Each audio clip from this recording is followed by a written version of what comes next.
Vaping is an interesting subject, and the nicotine addiction and vaping we see everywhere. So the little dildos people suck on like it's a sex toy to vape toxic chemicals, the junk and shit that goes into their lungs. But what I noticed in the channeling industry about half a dozen times now, it is apparently stated that, and I've read some of these posts, even statements by people that if you vape, you can vape certain substances, oils, and it'll make you channel incredibly great. It'll make you connect to the psychic network, connect to spirit, connect to God.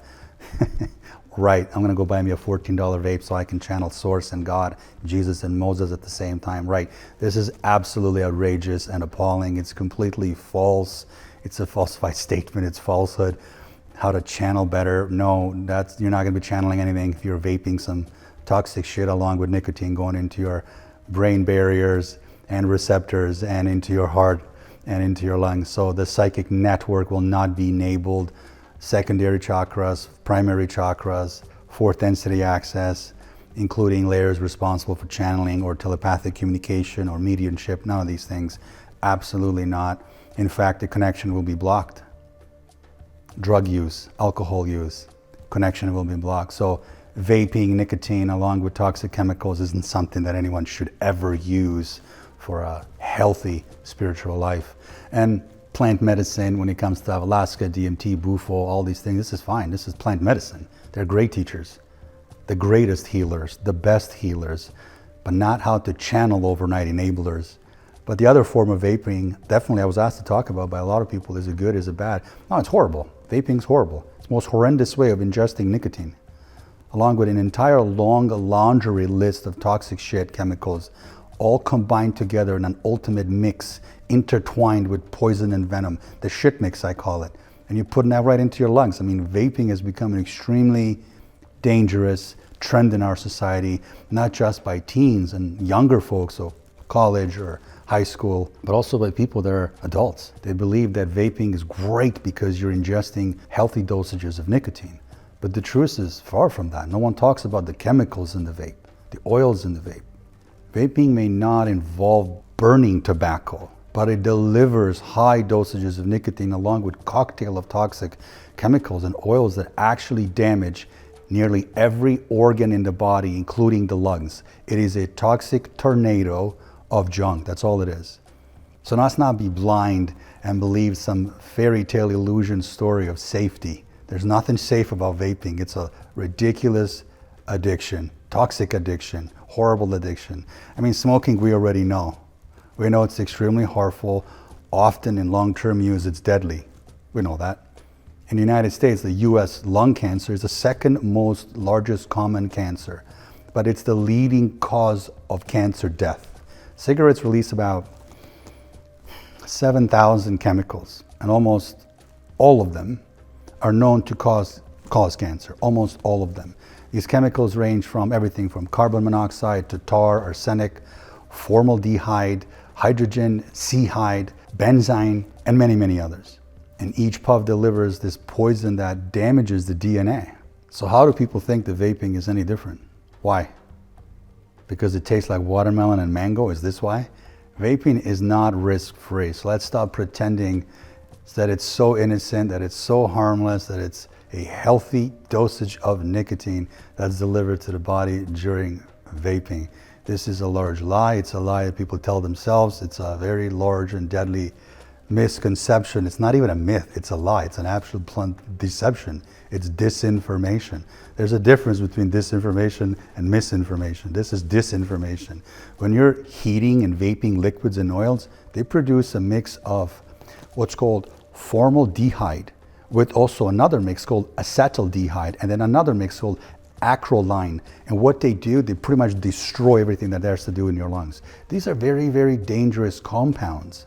These chemicals directly attack and inflame our lungs. And the oils that are in these vapes, they're additives, they're added to these vapes. These other things that they add, these toxic additives, they destroy our lungs, especially an area in the lungs called alveoli. And they prevent oxygen from ever passing through into the blood. They prevent the oxygen, not support the oxygen.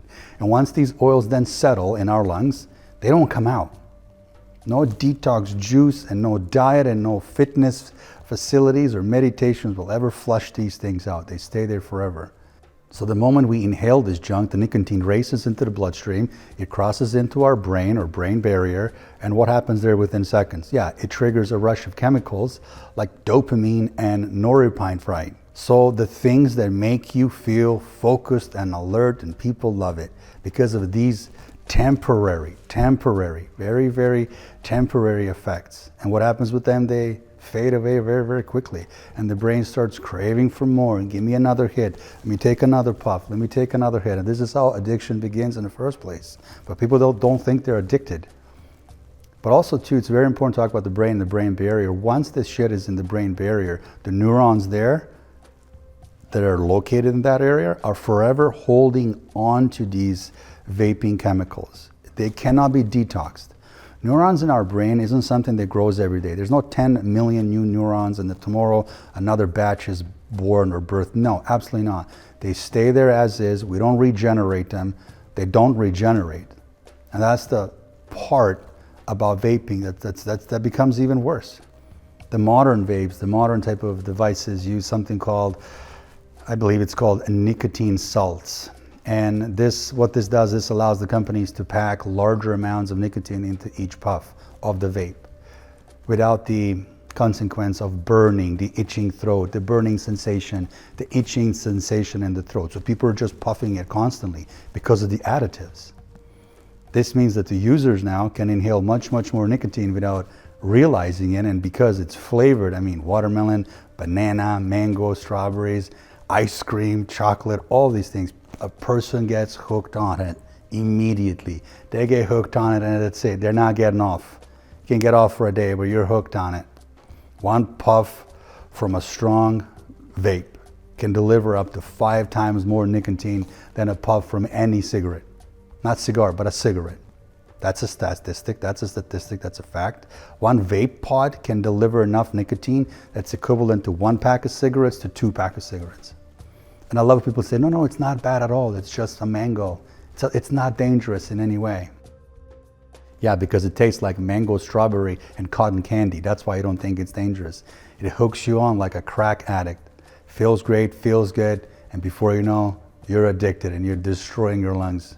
Before you know it, you'll be stocking up on vaping pods all around the house, and cars and jackets and purses and bedrooms.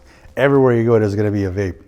It's funny, I dated somebody, I was in a very serious relationship with somebody, very loyal, very committed, full-time relationship with somebody who was a vapor, a woman who was a vapor for many, many years.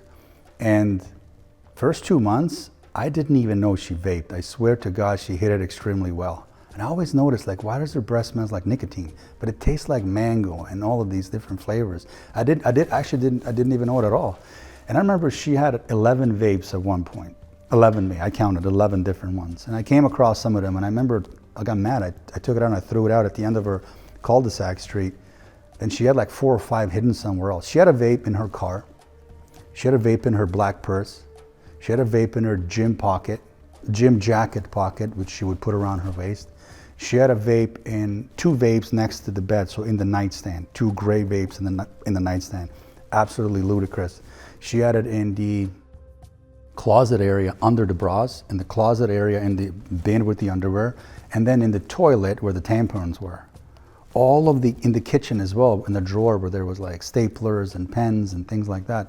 She had all of these vapes everywhere, but then she would look at me dead in the face. She's like, no. She's like, none of them work. None of them are charged up. I only use this one. I don't have an addiction, but it's just sometimes I do it. I remember her specifically multiple times going to the toilet, flushing the toilet, pretending to pee and vape, and come out and it's a large smoke all around her. I remember the last time before we broken up, before I left that area, before I left her house, last time I was there was it was a midweek, about 11:30 at night. I was brushing teeth leaned over the sink, facing the mirror. And in the back, about 20 feet was the bed, 25 feet was the bed. And I remember watching her, and this was a dark, dark room. She had her nightgown on. She was pulling out a vape out of her nightstand, seeing if I'm looking or not. And she did a triple hit, like the longest first and the second and the triple hit. Exhaled it, I remember there was this little gray little guy named Flum Pebble. That was the brand, I'll never forget it.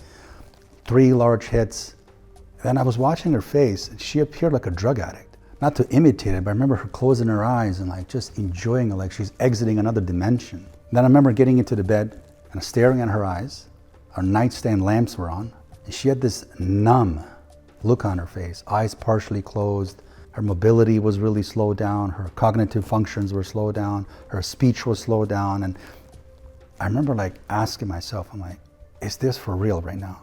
Do you really, really, really need triple hit of vape at midnight before bed? I remember feeling absolutely disgusted.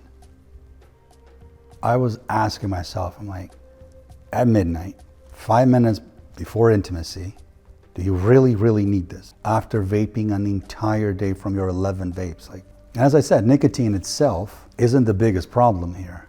The issue is how it's delivered to the body.